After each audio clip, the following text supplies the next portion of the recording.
My son-in-law walked into my house and told me his parents were moving in tomorrow. I'm Daniel Mitchell, 71 years old, retired pastor from Meadowbrook, Texas. Tyler had been circling my property like a vulture for months, but that Tuesday morning he finally showed his true colors. He stood in my living room, the same room where I'd raised 47 foster children, and informed me I was being relocated to assisted living. The moving truck was already booked. My belongings would be packed by strangers. His parents needed space, and I was just taking up room that belonged to real family. What Tyler didn't know was that those 47 children had grown up. They'd become doctors, judges, CEOs, and military officers, and they were about to show him exactly what happens when you threaten the man who saved their lives. I watched Tyler lay out his timeline with mathematical precision. Tuesday announcement, Friday packing, Saturday eviction. He'd planned my exile down to the hour. That's when I reached for my phone. If you're watching this, please subscribe and let me know where you're watching from, because what happened next will restore your faith that family isn't about blood. It's about who shows up when it matters. By Saturday morning, my quiet street looked like a Fortune 500 parking lot, and Tyler was about to get the education of his lifetime. Tyler Brooks had been dismissing me for 3 years, ever since he married my daughter Maris. From day one, he made it clear he didn't consider me real family. "It's not like you're her biological father," he'd say whenever Maris asked him to include me in family decisions. "You just happened to be there when she needed someone. Just happened to be there. Like raising a traumatized 7-year-old girl for 11 years was some kind of accident." Tyler saw what he wanted to see. A simple churchman driving a beat-up 2007 Honda Civic, shopping at thrift stores, living on a pastor's salary of $34,000 a year. He saw the modest ranch house I'd called home since 1994. 3 bedrooms, 2 baths, 1,800 square feet on a quiet street in Meadowbrook, Texas. What Tyler didn't see was the wall of graduation photos in my hallway. 237 pictures spanning 25 years. High school diplomas, college degrees, master's programs, medical school graduations, law school ceremonies. He walked past them every family dinner, never asking questions. "Dan, you need to think about downsizing," he'd say, eyeing my living room. "This place is too big for one person. My parents are getting older. They could really use the space." Maris would shoot him warning looks, but Tyler never backed down. "I'm not trying to be harsh," he'd continue, "but let's be practical. You're 71. You don't need 3 bedrooms. My dad's retiring next year and their apartment lease is up. This house would be perfect for them. Perfect for them." Like I hadn't spent 30 years making it perfect for children who had nowhere else to go. Tyler assumed my quiet responses meant weakness. When I'd say, "We'll see," or "Let me think about it," he'd exchange glances with his parents like the matter was settled. Last month he started getting bolder. "Maris is not even your real daughter," he said during Sunday dinner. "When you pass away, this house should go to actual family members who can appreciate it." Maris went pale. "Tyler, stop. I'm just being realistic. Your foster dad did his good deed, but biology matters. My parents raised 3 kids of their own. They understand what real family means." That night, Maris called me crying. "Dad, I'm so sorry. I don't know what's gotten into him." Dad. She'd been calling me that for 24 years. "Don't apologize for him, honey. You're not responsible for his choices." But Tyler wasn't finished. 2 weeks ago, he showed up unannounced with a real estate brochure. "I found you the perfect senior living community," he announced, spreading glossy photos across my kitchen table. "Sunset Gardens. It's only 15 minutes from the church. They have activities, meal plans, everything you need." "I'm not interested in moving, Tyler." "Come on, be reasonable. You're rattling around in this big house by yourself. My parents could take over the mortgage payments, handle the maintenance. It's a win-win." I looked at those brochures for assisted living facilities, tiny studio apartments, shared dining rooms, activity schedules. Tyler saw a worn-out old man ready to fade away quietly. He had no idea he was talking to someone who'd fought battles he couldn't imagine, who'd saved lives he'd never know about, who'd built something far more valuable than he could comprehend. "I'll think about it," I said. Tyler smiled like he'd already won. That's when I knew it was time to make those phone calls. Because Tyler was about to learn the difference between being alone and being surrounded by family. He was about to discover what 47 children look like when they grow up. And he was about to find out what happens when you threaten the man who saved their lives. But first he had one more move to make. What Tyler didn't understand was that this house wasn't just my home. It was the heart of something much bigger than he could imagine. Since 1994, 47 children had walked through that front door. Some stayed for months, others for years. Every single one left knowing they were loved, wanted, and capable of greatness. The living room where Tyler wanted to put his parents' recliners? That's where Amanda Rodriguez did her homework every night for 4 years. She'd been placed with me at age 13 after aging out of 3 different homes. Nobody wanted a teenager with anger issues and failing grades. Last year, she finished her residency in pediatric surgery at Dallas Children's Medical Center. The kitchen where Tyler's mother planned to cook her Sunday roasts? That's where Marcus Williams learned to make pancakes at age 9. He'd come to me after his birth parents' parental rights were terminated. He was so scared of men that he hid in closets for the first month. Today, he's a federal judge in Washington, D.C. The master bedroom Tyler thought would be perfect for his parents? That's where Patricia Johnson recovered from the pneumonia that almost killed her at age 12. She'd been in the system since age 5, bouncing between homes, never finding anyone willing to deal with her medical needs. She's now the CEO of a tech company worth $40 million. Every room held memories Tyler couldn't see. Every corner represented a life transformed, a future saved, a child who learned they mattered. But it wasn't just about the past. This house was still active, still serving its purpose. 3 months ago, I'd received an emergency placement. 8-year-old Emma Chen, whose parents had died in a car accident. She had no relatives able to take her, and the state needed a temporary home while they searched for a permanent family. She was sleeping in what Tyler called the spare bedroom. To her, it was the first place she'd felt safe since losing her parents. If I give up this house, I thought, where does Emma go? Where do future children go when they need sanctuary? Tyler saw empty rooms that his parents could fill. I saw a lifeline that had saved 47 lives and was still saving more. The financial stakes were clear, too. My 30-year mortgage was almost paid off, only $18,000 remaining on a house now worth $280,000. Tyler's parents would essentially be getting a $250,000 asset for the cost of 18 months' rent, but the real stakes went deeper than money.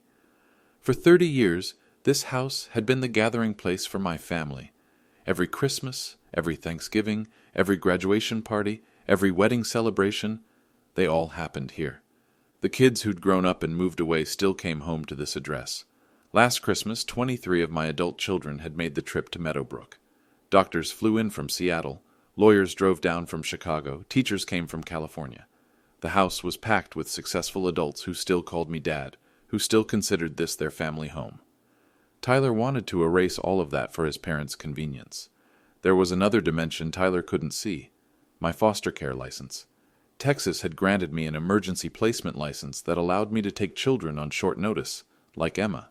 That license was tied to this specific address, to this house that had been inspected and approved countless times over 3 decades.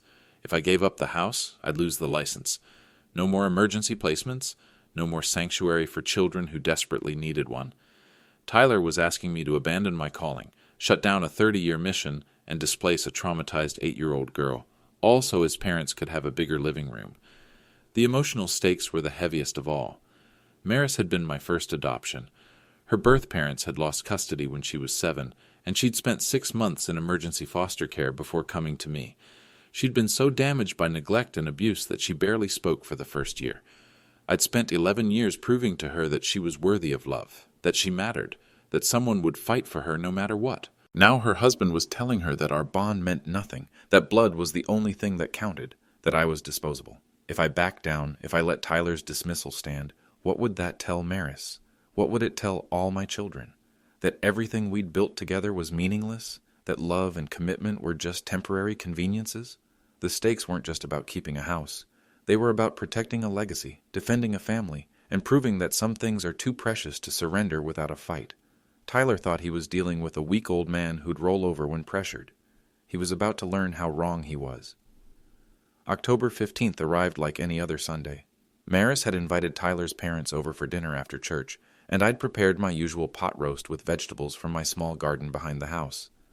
Tyler's father, Robert Brooks, was a decent man, a retired insurance adjuster who'd worked 40 years for the same company. His mother, Linda, had been a school secretary before her arthritis forced early retirement. They weren't bad people, just folks who'd raised their children to believe that biological family came first. We were sitting around my dining room table when Tyler decided to make his move. Dad, Mom, he said, addressing his parents. I've been talking to Dan about his housing situation. Maris tensed immediately. She knew that tone. Tyler pulled out a manila folder and placed it on the table between the mashed potatoes and green beans. Dan's been thinking about downsizing, haven't you? He looked at me with a smile that didn't reach his eyes. This house is really too much for one person to manage. Tyler, Maris warned quietly, let me finish, honey. This affects everyone. Tyler opened the folder and spread out documents like he was presenting a business proposal. I've done some research on senior living communities. There are several excellent options within 15 minutes of here. Robert Brooks shifted uncomfortably. Son, we never asked. You don't have to ask, Dad. Family takes care of family. Tyler's voice carried that tone he used when explaining obvious things to slow people. Dan understands the situation. He's lived here alone for 3 years since his last foster placement ended. It's time for practical decisions. I watched him lay out brochures for assisted living facilities, Sunset Gardens, Golden Years Community, Peaceful Meadows Retirement Village. Each one featured smiling elderly people playing chess, doing crafts, eating institutional meals in cheerful dining rooms. The beauty of this arrangement, Tyler continued, is that everyone benefits. Dan gets the care and social interaction he needs. You two get a beautiful home with 3 bedrooms, 2 baths, and no mortgage payments. The house stays in the family. He paused at that last phrase, letting it sink in. The house stays in the family. Real family, his tone implied. Maris's fork clinked against her plate. Tyler, we haven't discussed this. We don't need to discuss it, sweetheart. Sometimes adults have to make difficult decisions. Tyler turned to his parents. I've already contacted Sunset Gardens. They have availability next month. Linda Brooks looked across the table at me with genuine concern. Daniel, is this what you want? You've been in this house for 30 years. Before I could answer, Tyler jumped in. He's been thinking about it for months, Mom. Haven't you, Dan? His eyes dared me to contradict him. Face facts. You're not Maris's real father. When you're gone, this house would naturally go to her and then to us. We're just expediting the process while everyone can benefit. The silence that followed was deafening. Maris's face went white. Tyler, how dare you? How dare I what? Tell the truth? Tyler's mask was slipping now, revealing the arrogance underneath. I'm not trying to be cruel, but let's be realistic. Dan did a nice thing taking you in, but that doesn't make him family. Blood makes family. Biology makes family. Real parents who sacrifice for their biological children make family. Robert Brooks cleared his throat. Son, that's not... Dad, please, I'm handling this. Tyler turned back to me with the patience of someone explaining simple concepts to a child. Dan, you raised Maris, and we're grateful. But she's married now. She has a real family to think about. My parents are getting older. They need help. You need care. It's perfect timing.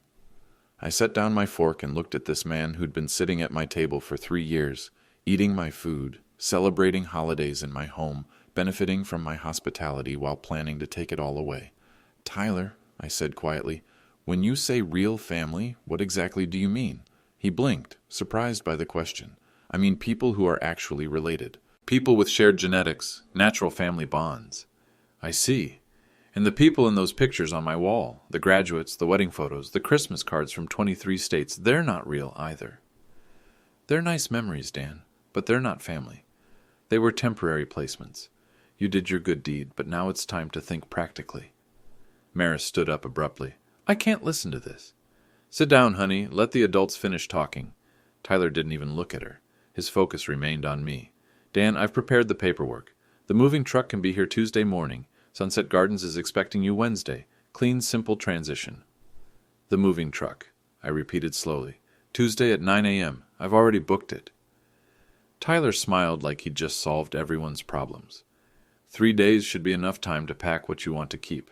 The furniture can stay with the house. That's when I realized Tyler hadn't just planned this conversation. He'd orchestrated the entire takeover. He'd already made decisions about my life, my home, my future, without once asking what I wanted.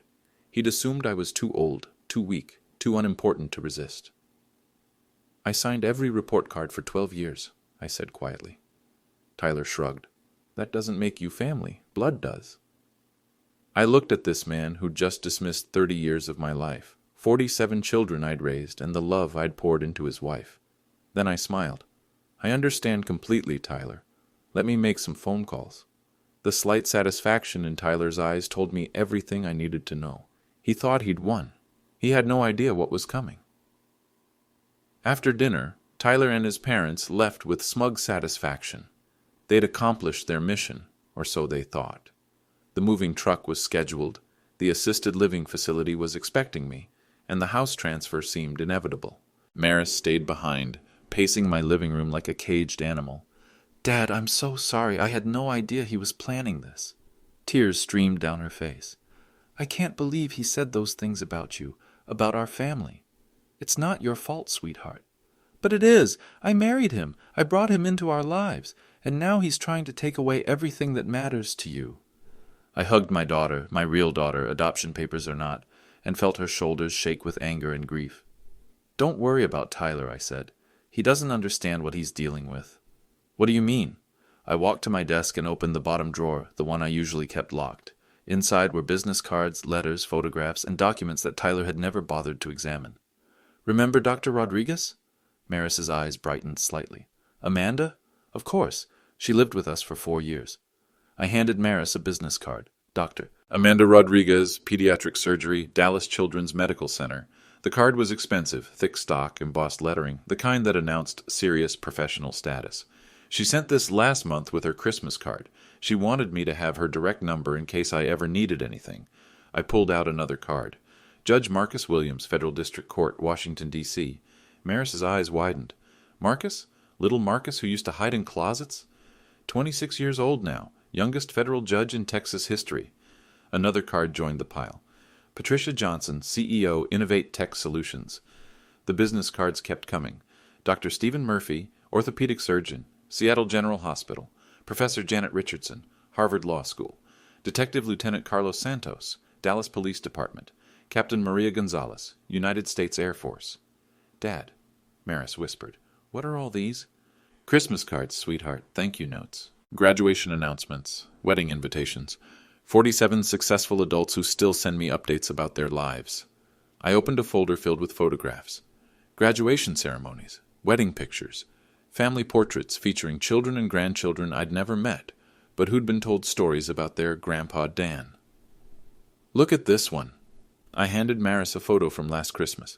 23 adults crowded into my living room, all wearing matching t-shirts that read Team Mitchell. They had these made special for our family reunion. Maris stared at the photo with growing amazement. "I remember some of these faces, but they all look so successful, professional." Success was always the goal. Every child who came through that door was told the same thing. You matter. You're capable of greatness, and education is your ticket to anywhere you want to go. My phone rang. I glanced at the caller ID. "Dr. Rodriguez." "Answer it," Maris urged. "Amanda, sweetheart, how are you?" "Dad." Her voice carried the same excitement it had when she was 15 and got an A on a difficult exam. "I got your message about needing to talk. What's going on?" "Just some family business I need to handle. Nothing urgent." "Family business? Who's giving you trouble?" The protective edge in her voice was unmistakable. Amanda had been fiercely loyal since the day she'd arrived, angry and defensive at age 13. "My son-in-law thinks it's time for me to move to assisted living." The silence on the other end was ominous. "He thinks what?" "He's arranged everything. Moving truck Tuesday, new apartment Wednesday." "Dad, do you want to move?" "Not particularly." Another silence. Then, "Give me his name and number. I need to have a conversation with this man." "That's not necessary, Amanda. I can handle—" "Dad." Her voice carried the authority of someone accustomed to making life-and-death decisions in operating rooms. "Give me his information. And call Marcus. And Patricia. This requires immediate attention." After I hung up, Maris looked at me with a mixture of awe and apprehension. "Dad, what just happened?" "I think Tyler's about to get an education in what real family looks like." The following Wednesday was our church's monthly potluck dinner. First Baptist Church of Meadowbrook had been my spiritual home for 30 years, and these gatherings were always special to me. 40-plus members of our congregation would bring covered dishes and gather in the fellowship hall to share food and stories. Tyler knew how important these events were to me. That's exactly why he chose this moment for his most brutal attack. I was serving green bean casserole to Mrs. Peterson from the third pew when Tyler walked in with his parents. They'd never attended a church function before, but tonight they looked like they were on a mission. Tyler wore his best suit and carried a manila folder, The same folder from Sunday dinner, but thicker now. His parents flanked him like backup singers, their faces set with grim determination. "Attention, everyone," Tyler announced, his voice cutting through the friendly chatter. "I have an announcement to make." The fellowship hall fell quiet. 43 people turned to look at this man who'd interrupted their meal. Pastor Williams, who'd succeeded me after my retirement, stepped forward with concern. "Tyler, is everything all right?" "Actually, Pastor, I'm glad you're here. This concerns the whole congregation." Tyler opened his folder with theatrical flourish. "As many of you know, Dan Mitchell has been living alone for several years now. At 71, he's reached the point where he needs professional care." Murmurs rippled through the room. I saw confusion on familiar faces, people who'd known me for decades, who'd watched me raise child after child, who'd never seen any sign of declining health or mental capacity. "Now, I know this is difficult to discuss," Tyler continued, his voice dripping with false sympathy. "But sometimes families have to make hard decisions. Dan's been generous with his time and his home, but it's time for real family to step up." Mrs. Henderson, who'd taught Sunday school for 40 years, raised her hand tentatively. "Tyler, dear, Dan seems perfectly capable of managing his own affairs." "Ma'am, with respect, you see him for a few hours on Sundays. I live with this reality every day." Tyler pulled out documents, medical brochures, assisted living pamphlets, legal papers I'd never seen before. "My parents need housing. Dan needs professional care. It's the perfect solution." Robert Brooks shifted uncomfortably. "Son, maybe this isn't the right venue." "Dad, please." "The church community needs to understand the situation." Tyler's voice grew stronger, more confident. He was feeding off the audience's attention. "For 3 years, I've been watching Dan struggle with basic household maintenance, bill paying, social isolation. He's been living in a 3-bedroom house by himself, holding on to space that could benefit a real family." That phrase again.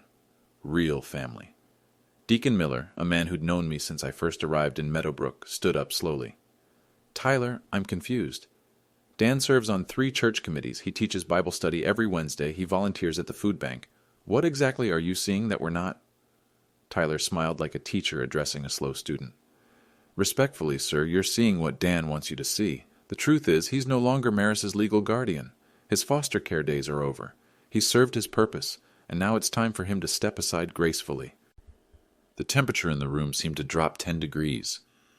"Furthermore," Tyler continued, emboldened by the shocked silence, "I think it's important for everyone to understand that Dan's relationship with Maris was always temporary. Foster care is a service, not a permanent family bond. She has a real family now, me, my parents, and someday our children. Dan's been generous, but biological family has to come first." Maris, who'd been silent until now, finally found her voice. "Tyler, stop, please. Honey, I know this is emotional for you, but someone has to speak the truth." Tyler turned back to the congregation. "I've arranged professional care for Dan at Sunset Gardens. My parents will take over his house, ensuring it stays within the actual family structure. The transition happens this weekend." He said it like he was announcing a church fundraiser or a bake sale. Matter of fact. Already decided. No discussion necessary. Pastor Williams looked stunned. "Tyler, this seems like something that should be discussed privately." "Pastor, I appreciate your concern, but sometimes private discussions don't work. Dan's been resistant to change, which is understandable. Elderly people often struggle with transitions. But I have a responsibility to my wife and my parents to make practical decisions." That's when Mrs. Henderson stood up, all 5 feet of her bristling with indignation. "Young man, I've known Daniel Mitchell for 30 years. I've watched him raise 47 children that nobody else wanted. I've seen him at hospital bedsides, graduation ceremonies, and wedding altars. Don't you dare stand in our church and tell us he's not real family to those children." A murmur of agreement rippled through the room. Tyler's mask slipped slightly, revealing irritation underneath. "Ma'am, I understand your emotional attachment to Dan's service, but emotion doesn't change biology. Those children were temporary placements, service projects. Good deeds. They've moved on with their lives. Maris is married now. It's time for realistic decisions about the future." Deacon Miller's face was turning red. "Son, you're talking about a man who's dedicated his life to children in need. Show some respect." "I am showing respect," Tyler shot back, his voice rising. "I'm respecting reality. I'm respecting the fact that my parents raised 3 biological children and deserve consideration. I'm respecting the fact that blood relatives should have priority over temporary arrangements. The room erupted in angry whispers. I saw faces I'd known for decades reflecting shock, confusion, and growing anger. Tyler raised his voice above the noise. I know this is uncomfortable, but someone has to say it. Dan played a nice role in Maris's childhood, but playtime is over. Adult responsibilities require adult decisions. The moving truck comes Saturday morning. Saturday morning. He'd moved up the timeline. Pastor Williams tried to restore order. Tyler, I think we need to table this discussion. There's nothing to discuss, Pastor. The arrangements are made. The paperwork is signed. Dan understands that this is best for everyone. All eyes turned to me. 43 people who'd known me for 3 decades, waiting to see how I'd respond to this public humiliation. Would I fight back? Would I defend myself? Would I crumble under the weight of Tyler's accusations and assumptions? I stood up slowly, feeling the weight of every year, every child I'd raised, every battle I'd fought to give broken kids a chance at life. Tyler's right about one thing, I said quietly. It's time for realistic decisions. Tyler smiled triumphantly. He thought I was surrendering. I need to make some phone calls, I continued. And I think this congregation is about to see what real family actually looks like. The smile faded from Tyler's face. Because you're right, Tyler. Playtime is over. Thursday morning, my phone started ringing at 6 a.m. Dad, I just got off a conference call with Marcus and Patricia. Amanda's voice carried the crisp efficiency of someone who'd spent years coordinating medical emergencies. We're mobilizing the family. Amanda, you don't need to... Dad, stop. This isn't negotiable. Nobody, and I mean nobody, disrespects you like that and walks away clean. Over the next hour, the calls kept coming. Marcus from Washington, his federal judge authority evident even over the phone. Patricia from Silicon Valley, already coordinating logistics with CEO precision. Dr. Stephen Murphy from Seattle, arranging to fly in Friday night. By noon, my quiet house had become mission control for an operation I hadn't authorized but couldn't stop. Dad, we need a full list, Amanda said during her 3rd call of the day. Everyone who's available to travel needs to know the situation. Honey, this is between Tyler and me. You all have your own lives? Our own lives? Patricia's voice cut in. She'd joined the call from California. Dad, you gave us our lives. Every success we've achieved started in that house with you believing in us when nobody else would. Marcus joined the call from his D.C. office. Patricia's right. Amanda, what's the timeline? Tyler announced Saturday morning for the move. I'm thinking we arrive Friday evening, full family present Saturday morning. Agreed. I can get 17 people from the East Coast. Patricia, what about your numbers? 12 from California and the Northwest. Stephen's coordinating another 8 from the Midwest. I listened to my children, my real children, adoption certificates or not, coordinate a response with military precision. These weren't the broken kids who'd come to me years ago. These were adults with power, resources, and unshakable loyalty. Friday afternoon, the first cars started arriving. Doctor. Amanda Rodriguez pulled up in a silver Mercedes sedan at 3 p.m., still wearing scrubs from her morning surgery. She hugged me like she was 15 again, all professional composure melting into pure daughter love. Where is he, Dad? This Tyler character? At work, I assume. Amanda, you didn't have to come all the way from Dallas. Dallas is 2 hours. I've flown longer distances for lesser emergencies. She surveyed my house with the same analytical eyes she used in operating rooms. This place looks exactly the same. God, the memories. Judge Marcus Williams arrived 20 minutes later in a black town car with government plates. At 35, he carried himself with quiet authority that would have been unimaginable in the terrified 9-year-old who'd hidden in my closets for a month. Dad. His hug was fierce, protective. I've reviewed Texas property law on the drive down. What Tyler's attempting has zero legal standing. You want me to shut this down with paperwork? Let's see what tomorrow brings first. By 6 p.m., my driveway looked like a luxury car dealership. Mercedes, BMW, Lexus, Tesla, vehicles worth more than most people's houses. Neighbors were starting to stare. Dr. Stephen Murphy from Seattle had flown in on a private jet, arriving with his wife Jennifer and their twin daughters. Dad, the girls wanted to meet their grandfather, he explained, lifting 2 8-year-olds who called me Grandpa Dan, despite never having met me before. Professor Janet Richardson from Harvard arrived with her husband and teenage son. Detective Lieutenant Carlos Santos drove down from Dallas in his personal truck. still radiating the quiet intensity that had made him one of the department's most respected investigators. Captain Maria Gonzalez came in full dress uniform, having taken emergency leave from her Air Force base. CEO Patricia Johnson stepped out of a chauffeur-driven SUV, looking like she'd walked off the cover of Fortune magazine. By 8 p.m., 23 adults and 12 children filled my modest house.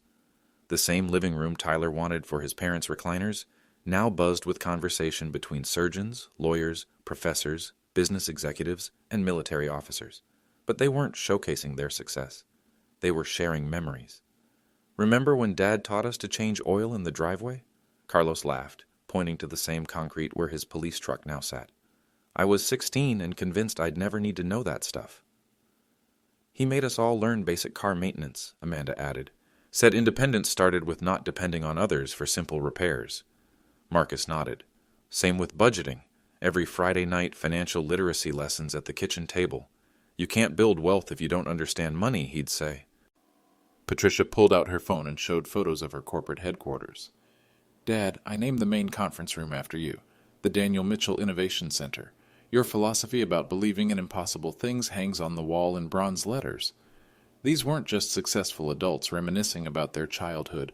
These were grateful children honoring the man who'd saved their lives, shaped their character, and given them the tools to become extraordinary.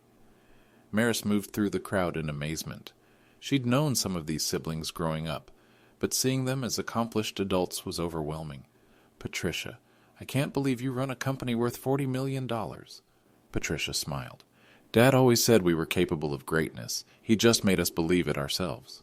Dr. Murphy examined the family photos on my walls, the same photos Tyler had dismissed as meaningless memories. Dad, you should see what happened at the hospital when I told them why I was taking emergency leave. 3 other doctors wanted to come support you. You have grandchildren all over the country who consider this house sacred ground. As the evening progressed, the conversation turned strategic. So what's the plan for tomorrow? Amanda asked. Judge Williams leaned forward with the focus of someone accustomed to complex legal battles. Simple. Tyler expects to find a week-old man ready to surrender his house. Instead, he'll find 47 successful adults who consider that man their father and this house their family home. What time did he say the moving truck would arrive? Patricia asked. 9 a.m. Captain Gonzalez checked her watch with military precision. Perfect. We'll be in position by 8:30. Full family presence, professional attire, peaceful but unmistakable message. Carlos nodded approvingly. I like it. No threats, no drama. Just the truth standing in his driveway. The truth being, Maris asked. That Dad didn't raise 47 children, Marcus said quietly. He raised 47 adults who protect their family. Amanda stood up, surveying the room full of her siblings. Tyler wanted to know what real family looks like. Tomorrow morning he gets his education. By 10 p.m., most of my children had checked into hotels around town, but several insisted on staying in the house overnight. Amanda took her old room. Marcus slept on the living room couch he'd claimed as his favorite spot 25 years ago, and Patricia set up a laptop in the kitchen to handle West Coast business calls. It felt like Christmas morning, except instead of opening presents, we were preparing to defend our home. As I lay in bed listening to my children's voices drifting through the house, I realized Tyler had made a fundamental miscalculation. He'd seen a lonely old man in a house too big for one person. What he'd failed to see was the heart of a family that stretched across 23 states and included doctors, judges, CEOs, professors, military officers, and law enforcement professionals who'd spent decades proving that love matters more than blood. Tomorrow morning, Tyler would learn the difference between being alone and being surrounded by family. Tomorrow morning, he'd discover what 47 successful adults look like when they stand together. Tomorrow morning, he'd find out what happens when you threaten the man who saved their lives. Saturday morning arrived crisp and clear. I woke up at 5:30 to the smell of coffee and bacon. Amanda was already in the kitchen cooking breakfast like she had as a teenager. Big day, Dad. You ready for this? I looked out the window at my driveway. By 8 a.m., the transformation was complete. 47 luxury vehicles lined both sides of Meadowbrook Street. Mercedes sedans, BMW SUVs, Tesla Model S cars, Lexus hybrids, a fleet worth more than $3 million creating a corridor of success leading to my front door. But the cars were just the beginning. 47 adults in professional attire stood in perfect formation across my front lawn. Dr. Amanda Rodriguez in her white coat with a stethoscope draped around her neck. Judge Marcus Williams in a charcoal suit that cost more than most people's monthly salary. CEO Patricia Johnson in executive business attire that screamed Fortune 500 boardroom. Military precision guided their positioning.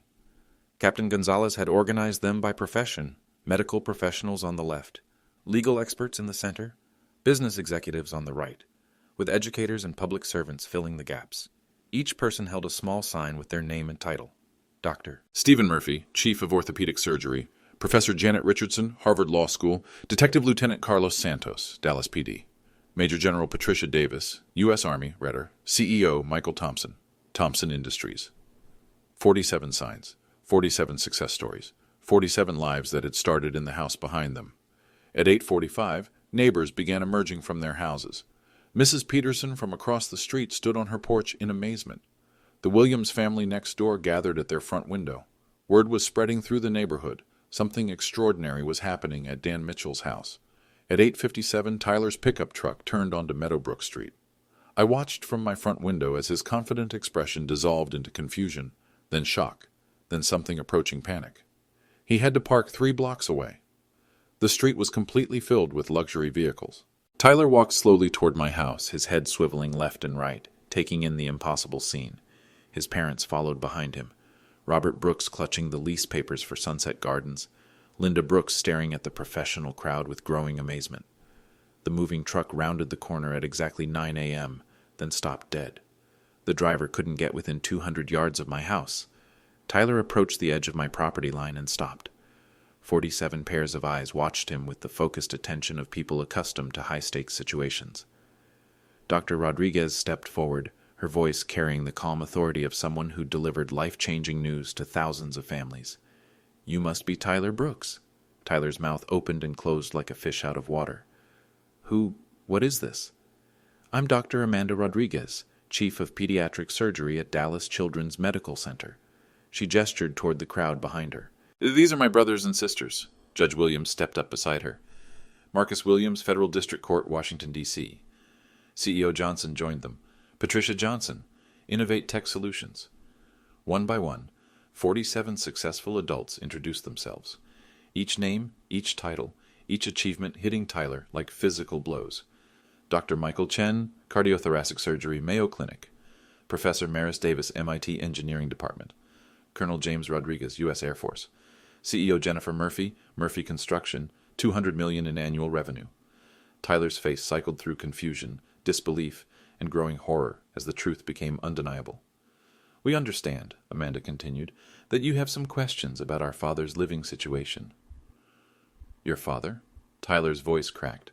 "Daniel Mitchell, the man who raised us, the man who saved our lives, the man you think should be moved to assisted living so your parents can have his house."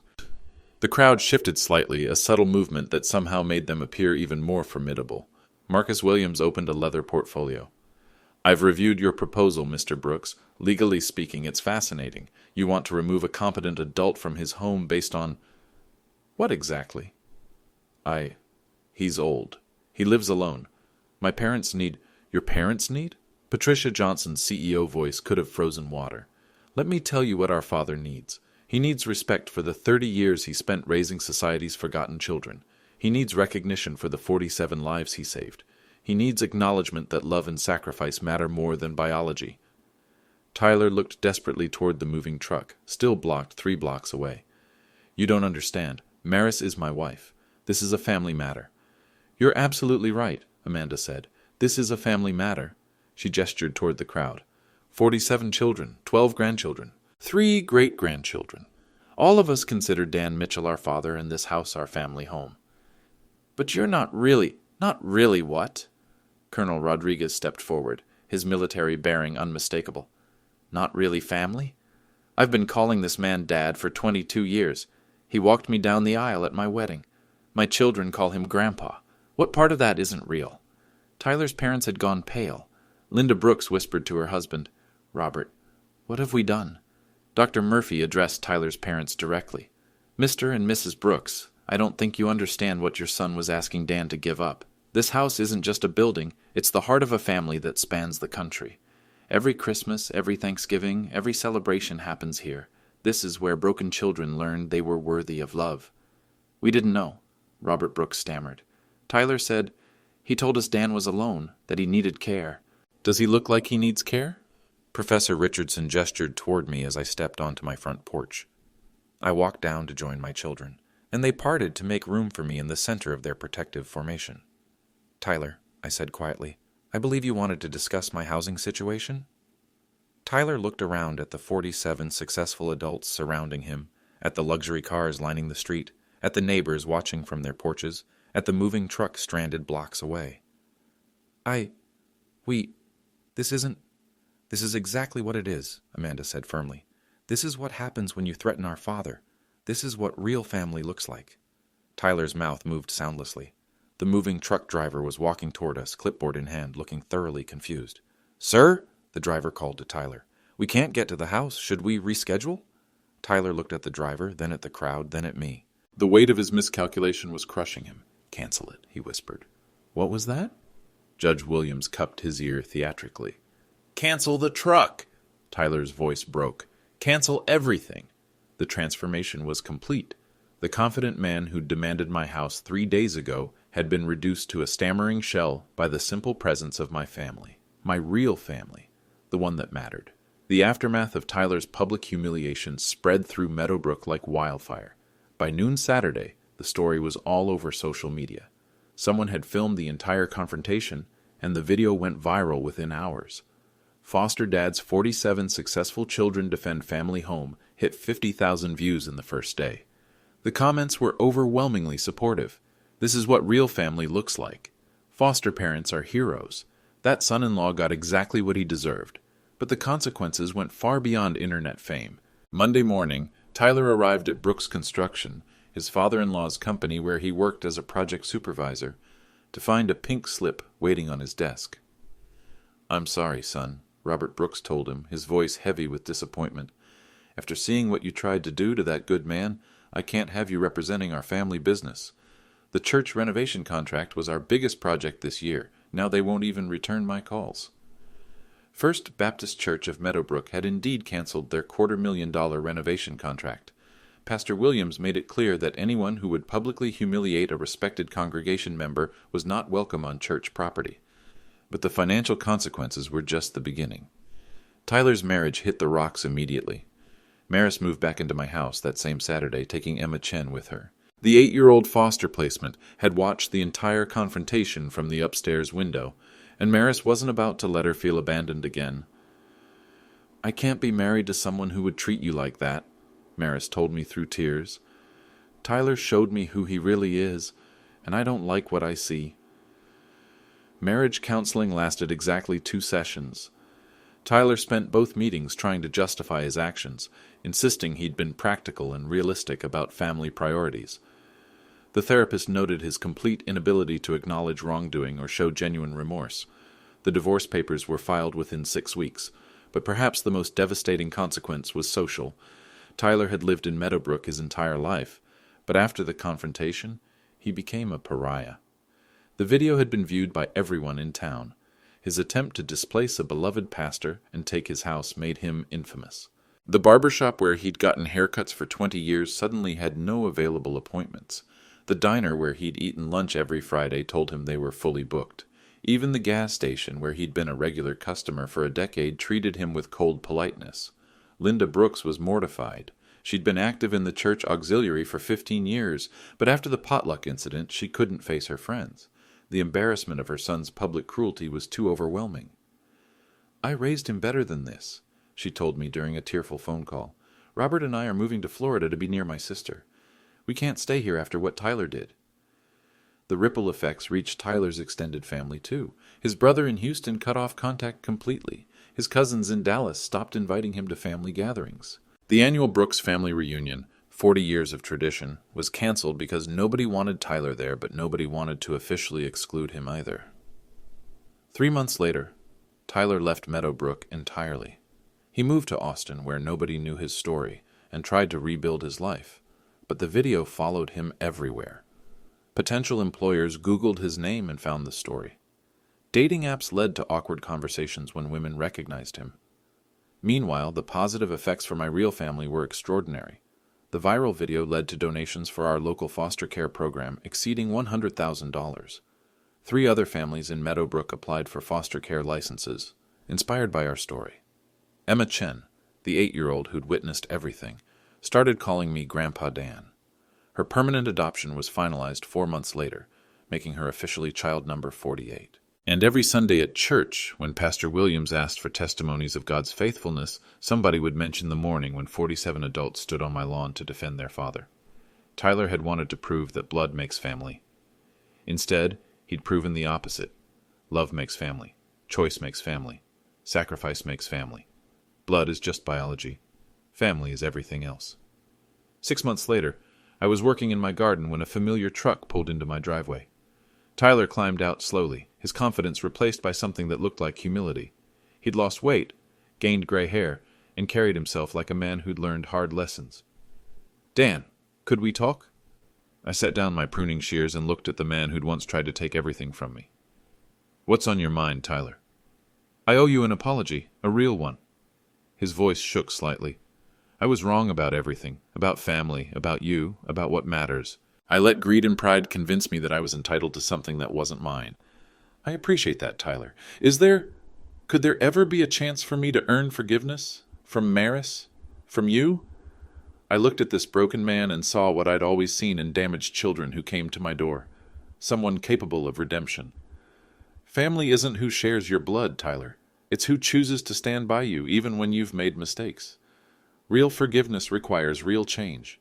Are you ready for that kind of work? He nodded, tears in his eyes. Then we'll see what's possible. If you're watching this, let me know. What makes someone family to you?